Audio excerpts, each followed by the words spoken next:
দর্শক, খালেদা জিয়ার শারীরিক অবস্থা ও চিকিৎসার বিষয়ে জানাতে আমাদের সাথে এভার কেয়ার হাসপাতাল থেকে যোগ দিচ্ছেন সহকর্মী এজাজ শৌমিক। শৌমিক, এখন কি অবস্থা? ডাক্তাররা কোনো আপডেট দিয়েছে কিনা?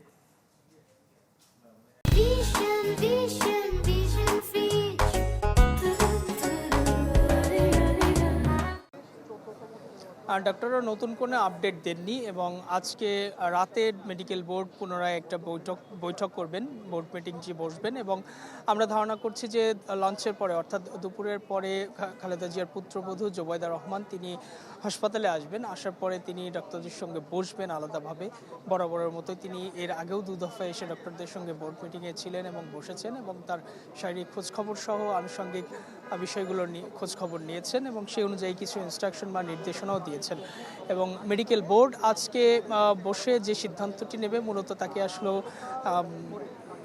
লন্ডনে নেওয়া পসিবল কিনা সেই সিদ্ধান্তটি আজকে দেওয়ার কথা রয়েছে। এবং বিএনপি চেয়ারপারসনের উপদেষ্টা এনামুল হক তিনি ইতিমধ্যে জানিয়েছেন যে মেডিকেল বোর্ড যদি সিদ্ধান্ত দেয় যে তাকে বাইরে নেওয়া পসিবল হবে বা সম্ভব হবে, তবে সেক্ষেত্রে কাতারের আমিরের যে এয়ার অ্যাম্বুলেন্স পাঠানোর কথা সেটি তারা জানাবেন এবং সেই অনুযায়ী এয়ার অ্যাম্বুলেন্স বাংলাদেশে আসবে। এবং এই প্রক্রিয়াটি হয়তো শেষ হতে আগামীকালকে যদি এয়ার অ্যাম্বুলেন্স আসে, তবে সেক্ষেত্রে আগামী পরশুদিন নেওয়ার পসিবিলিটি আছে, এরকম কথা। যদিও আমরা জানি বা ভিতরে যে আলোচনা হচ্ছে, এটি আসলে সুনির্দিষ্টভাবে কবে খালেদা জিয়াকে নেওয়া সম্ভব হবে সেটি জানা যাচ্ছে না। যদিও আমরা 10 তারিখের কথা শুনেছিলাম।